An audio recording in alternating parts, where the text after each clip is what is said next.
exploran el mundo actual. Debates. Gladys en Éxitos.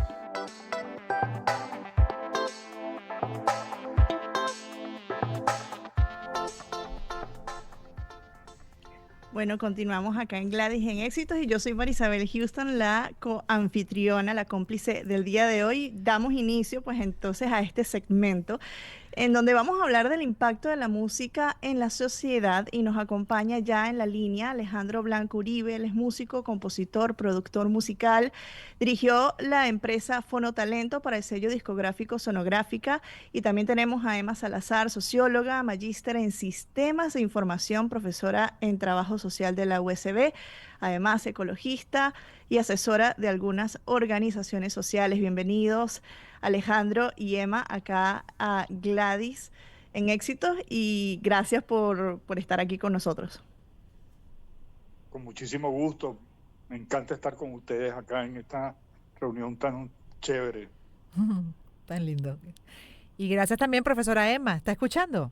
Excelente tarde, sí. Muchas gracias por la invitación. Saludos a toda la audiencia y dispuesta a conversar sobre la música y su impacto en las distintas generaciones. Perfecto. Gladys, al inicio tú hablabas de Veneca, que yo creo que es uno de los temas que ahorita los venezolanos, no solo dentro de Venezuela, sino fuera de Venezuela, nos está uniendo, y es cómo Rawayana logra reivindicar un término que históricamente se usó para discriminar a los venezolanos fuera del país, ¿no? Alejandro, Emma, ¿cómo ustedes ven, por ejemplo, en este caso particular, el impacto que está teniendo Veneca, no solo dentro del país y la unión que está generando con los venezolanos a nivel mundial? Empecemos con la profesora Primero Emma. Exactamente, sí. Profesora. A ver, como sociólogo, ¿qué análisis hace de esta canción? Porque además también decía, al principio, le comentaba a la audiencia lo del tema de que, bueno, sin duda hay una polarización. Hay gente que le parece genial esta idea, que ha resignificado un término peyorativo hacia la comunidad venezolana ahora, bueno, que somos una inmigración gigante, ¿no? Repartida por el mundo. Pero por otro lado también hay quienes consideran que no la van a abrazar, porque es un término que es ofensivo y que definitivamente no se identifican, aun cuando tenga esa resignificación adecuada y que desmonta además el valor que muchos le daban para atacarnos, ¿no? El peso que le daban para atacarnos, y a su vez también muchos aceptaban también esa palabra como un ataque. Entonces, bueno, ¿cómo lo ve usted como sociólogo? Sí, bueno, tú lo acabas de caracterizar totalmente, la descripción de que tiene exactamente esos dos significados y que hay polarizaciones. Sobre todo tiene que ver mucho con lo etario, ¿no? Porque quizás una persona mayor de 40 años no puede reivindicar, o le cuesta eso reivindicar, que se hable en positivo de algo que generalmente fue utilizado como un peyorativo, y lo hemos vivido en la parte musical, en la parte política, en la parte social. O sea, generalmente una persona, cuando hablaban de banda, si es una banda musical, lo reivindica como algo positivo, pero si es de una banda de bandidos, o sea, alguien que está cometiendo una desviación, entonces tiene de por sí un significado negativo que es difícil de quitarle. En tal caso, lo veo como una singularidad y una innovación que hace que reflexionemos, ¿no?, de la unión entre los venezolanos, los colombianos, los latinoamericanos, porque lamentablemente en muchos sitios todavía de Estados Unidos o de Europa o de otras partes del mundo hay prejuicios y se descalifica a la gente, y quizás se ve como positivo el esfuerzo que hacen los latinoamericanos por crear símbolos y signos que nos unan.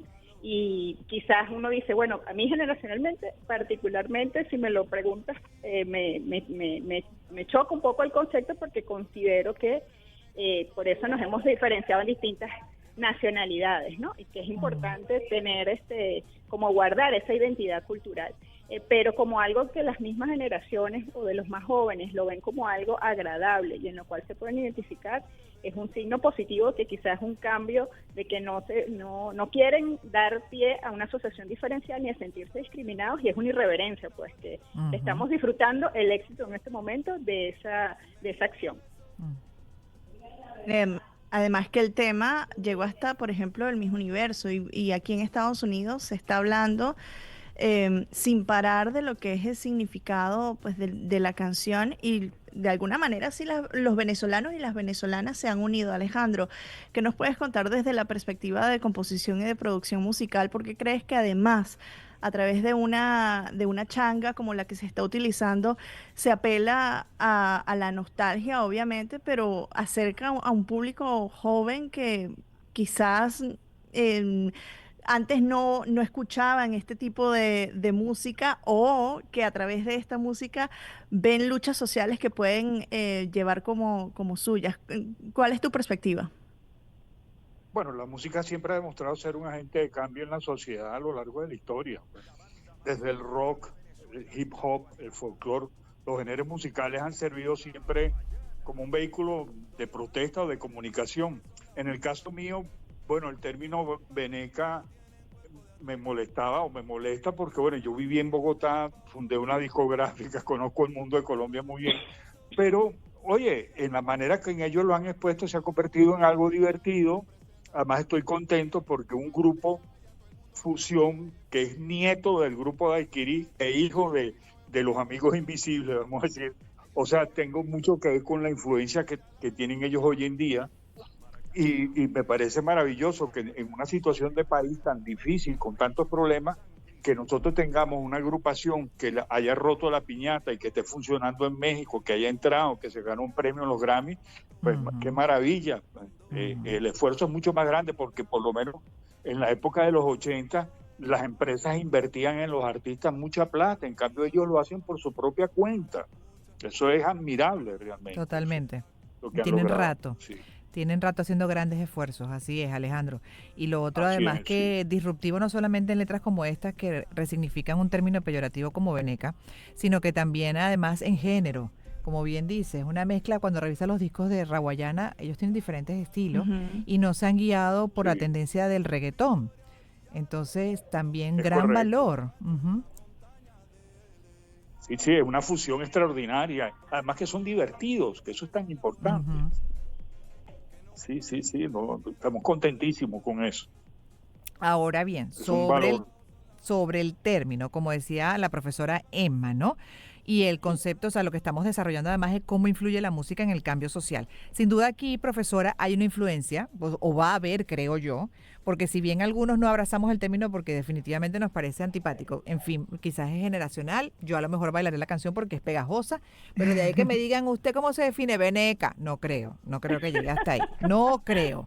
Pero sin duda desmonta el poder que tenía la palabra o el que uno le daba a la palabra. Entonces creo que el que intenta utilizarla con con ese, ¿no? esa intención de ofendernos, ya creo que se la va a pensar dos veces. ¿Cómo lo ve? Sí, yo sí, por eso digo que la celebro, porque de alguna manera está generando esa resignificación en positivo. Y bueno, quizás porque vemos distintos géneros. Fíjate, yo que no soy experta en el área musical, sino en el área le hago ver a mis estudiantes cómo la música influye en el manejo de nuestras emociones. De hecho, yo les pongo en clase desde música clásica a compartir Despacito de Luis Fonsi, o La Pegó el número de Ed Sheeran, que es una música romántica, pero para ver que ciertamente sí tiene una influencia en nuestras emociones, en nuestra manera de expresarnos, en nuestra manera de proyectarnos. Entonces, claro, uno dice, ¿qué es lo que me puede representar afuera? ¿Es la salsa? ¿Es la Orquesta Sinfónica Juvenil? Son fusiones, como estaba diciendo el maestro, Daiquiri, Giordano, en el caso de España, en su momento nosotros, nuestra época, Mecano, Michael Jackson. Definitivamente cada grupo y cada segmento social disfruta, y hay músicas que están vinculadas, y músicos, autores, artistas, a grupos de tribus urbanas y algo muy focalizado, pero hay estas que de alguna manera nos mueven a todos y nos llaman quizás al encuentro y a la conversación, que es algo súper interesante, porque yo no sabía que era una changa, yo decía, eso es un reggaetón. Entonces fíjate, allí es donde, inclusive un reggaetón con buena letra, es como Chino y Nacho, a mí me encantaban algunas de las canciones, Tu Angelito Soy Yo me fascinaba, pero no la de perreo.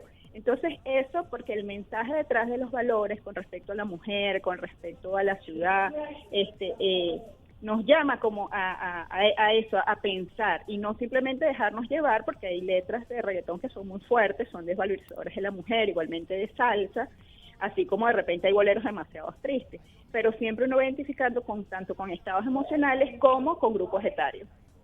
Profesora, ¿por qué de alguna manera la música hace que las luchas sociales tengan mayor significancia?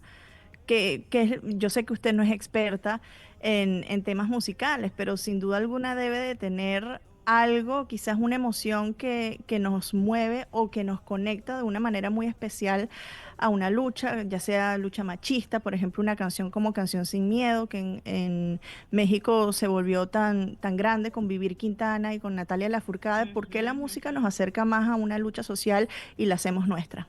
Bueno, evidentemente porque, primero porque en la definición de todas las naciones, parte de la identidad cultural pasa por el simbolismo y la música y los sonidos fuertes eran característicos también de la guerra para sonar como advertencia, para de alguna manera intimidar al adversario y desde el punto de vista de las filas propias y de las personas que se sentían afectadas, más bien para recoger el dolor, transformar el dolor en alegría. Fíjense que nuestro himno nacional por eso pasa del dolor y quiere infundir valor. Sin embargo, tiene una letra muy triste que dice, y el vil egoísmo que otra vez triunfó. Yo siempre digo, en la revisión del himno nacional tenemos que cambiar quizás eso de que el vil egoísmo triunfa y tenemos que decir el vil egoísmo que se derrotó. Tenemos que ser afirmativos con programación neurolingüística porque quizás responde a un contexto, pero después quedarnos en una melodía que tiene una letra que quizás no resuelve bien el conflicto, sino que va a la pérdida, nos vuelve a Condiciona. resignificar en el dolor, nos condiciona. Sí. Entonces sí,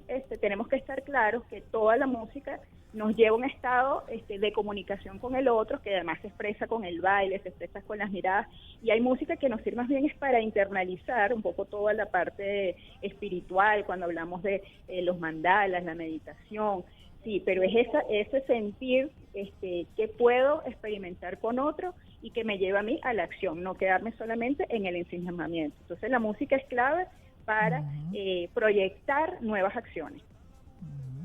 Y Oye, ese yo quisiera poder, comentar algo. Alejandro, Perdón, Alejandro, justamente contigo queríamos además hablar de ese, el poder de la música, lo acaba de definir muy bien la profesora Emma, y entenderlo así, porque además a veces yo siento que se le da un mal uso a ese medio tan poderoso de comunicación más fuerte que el resto.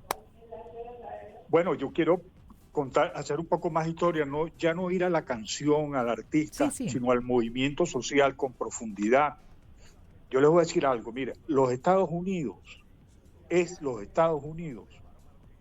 por una revolución que hubo interna, que es lo que llamo yo el blues y sus consecuencias, o sea, el rock, el jazz. O sea, la Segunda Guerra Mundial, los Estados Unidos cayó simpático en Europa a través de las radios clandestinas por la música que ponían.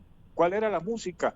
Fíjate que lo más importante que ha hecho los Estados Unidos para la cultura universal es el blues. ¿Y quiénes fueron los que generaron el blues y sus consecuencias? Rock, jazz, todo eso. Hip hop. La comunidad negra que eran unos esclavos.